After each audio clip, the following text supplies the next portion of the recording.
Enough about that. Part 2.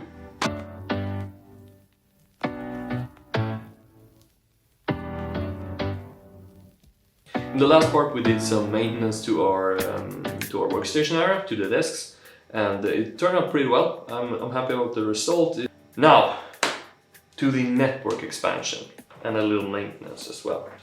As I said, I have the servers located up here on my closet. The network cabinet is there. I feel like a airplane steward, is that a word? The exits is right here. The air masks are there. If we go like this, we will all die. For this, I'm gonna start with what's essentially the big point here, and that is this little guy.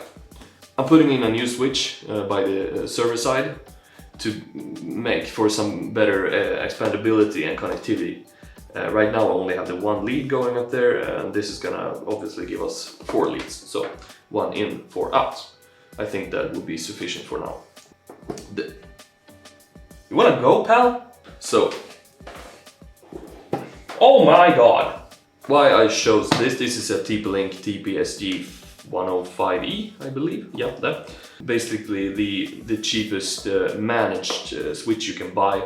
I already have one of these in my network cabinet. I'm gonna do a quick rundown of that later.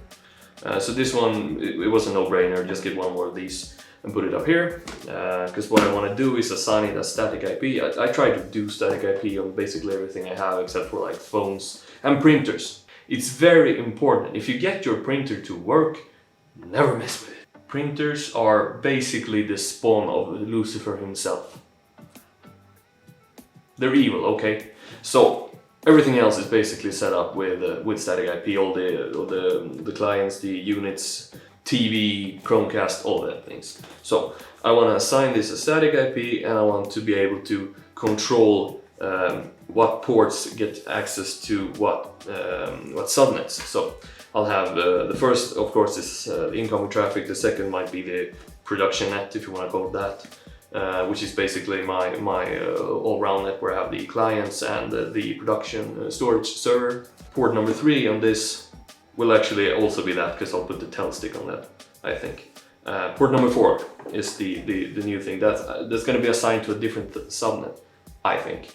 And on that subnet I will have some new equipment which will be coming in the coming weeks. So stay tuned for that.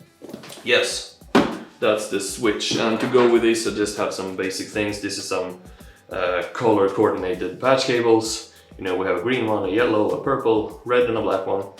It's a good way to keep track of what goes where. You can just put the cable in and you know, oh, the green one is that one. To go with this, I also got some of these. This is just very handy, if you can see this. Oh, anyway. These are cable markings. They come in all kinds of colors: green, purple, white, yellow, black, orange, red, yeah, you know. And I'll put these on my... I'll put these in my network cabinet to keep track of what cable goes where. And I'll try to coordinate it with the switch cables later, so that if I have... Well, I don't need that actually, because there's only going to be the one up there. Yeah, this will be more clear when we take a look at the cabinet itself, but I'll put this on in there. I also got a board. It's really smooth. This was graded in my dad's workshop, so it's really smooth.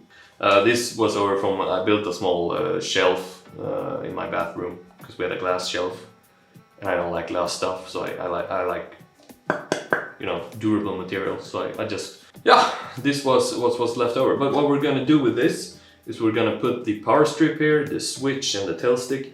It'll be just a convenient way to move things around, because believe it or not, but a closet is not the ideal place to put hardware. I will have everything up there, and it will be great. Just a handy little way to move things around. Knock on wood. Knock on wood. The context is not the thing here, okay. And for last, I got some of this. This is just mounting points for a power strip, so I can put the power strip on there and it will stay there, because those things go rambling around, and yeah, so let's get to it.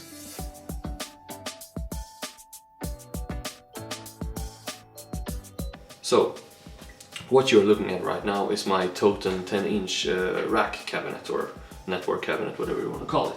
This is just a very basic cabinet. I bought it off our local electronics store. I wrapped it in some, I think it's mahogany or teak, actually teak wrapping, plastic wrapping with a teak look. I put one of these valves from the old, if you remember the old Half-Life games, you will recognize this. It's just a pipe valve, which I put as a handle to make it a little more steampunky, I guess. So this is the inside of the cabinet, and before we start looking at the internals, I just wanted to make a quick rundown on how network is done here in our house and in most parts of Sweden.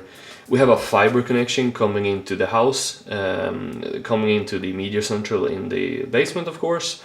And in the media central, the fiber gets terminated to copper wire, very basic, which goes up to every apartment. So we have in our hallway, we actually have a connection for a copper wire from our state-owned service provider, which is the one we have chosen to go with. And from there, I just put a hole. I made a hole in the wall into the office because it's next to the hallway where the outlet is located. I put the cable through the hole and into this room, and it goes up into this cabinet, and it's actually this one, the white one, that goes right in here. In our last apartment, we had a real patch box in our hallway with outlets in every room, so this setup was actually perfect. But since we moved, we only have the one connection and no outlets. What I did was I got this cabinet, got a shelf and it's a 12 port, I think, yeah, 12 port patch panel. And this patch panel doesn't come with any terminals. Since I don't have any outlets, I decided to go with soft cabling instead of the solid one. I just put these are Keystone double female RJ45 connections, basically. So I put these in, 6 of them, and the WAN connection, the internet connection from our ISP, comes in here and just put it through this hole into the Edge router X, which is our Ubiquity router. And from the router we got this blue cable. I used the blue one just to signal that this is the WAN connection to the switch. It goes down into the cabinet around here, and it comes into the back side of this first outlet. From this, the lead goes up into the switch, and that's basically the termination to the rest of the equipment. And this is one of those TP-Link TLSG105Es managed switches, gigabit switches. One thing I wanted to do, because obviously these are just normal white leads. From the start I had these, but if you put them in here, the door isn't closable. I do have the tools and actually the RJ45 connectors to rewire them and shortening them down. But I also had a bunch of these white ones laying around, so I just used those instead. It's kind of hard to tell what goes to what, but I made a little diagram here. I don't know if you can see this in the simplest form. The first port is the WAN connection. The second port right here is the switch number 1, and that's the dummy switch, which is located by our workstations. Port number 3 is our wireless access point, and just to pause it right there, the wireless access point is actually located outside of the office, right above the door. So we have a cable going from back out from the office in the same hole as the incoming lead from the hallway incoming connection. So we have 2 leads going up the wall, the other one goes out into the hallway again, across the wall that is on the other side here, and the access point is located right above the door. And that's just because that's the most central place in our apartment, basically, and very convenient, so just put it there. It works very well. And yeah, the 4th port is the server side, and this is gonna be switch 2, obviously, when we put the other switch up there. So this one goes there, and we got a lead going in and coming around here and up to the servers. The 5th lead doesn't have anything. Back here it's empty, and then we just have an extra connection here for nothing, basically. I have one expandability in this, and that is that this lead is free, so if I want to put something more in, I can use that. Otherwise I'll have to put in a new shelf and a new switch, and that's something I've been thinking about for the future, putting in another shelf and an 8-port switch, so that everything will be just a little neater. But yeah, that's the overview of the network cabinet, and we actually have some improvements to do here. The first thing we obviously have to do here, which I've been too lazy to do. Now you might think it's a little reckless to do some wire cutting with live Ethernet cables. I agree, but I'm gonna do it anyway. Just to remove these markings, they're just basically manufacturing markings and I don't really need them. So what we're gonna do now is take these. These are obviously the cable markings. And since I have a blue connection going out from the switch into the, or up from the router into the switch here, back here, we're gonna use a blue marking on that. And these were kind of a pain to get in from the start.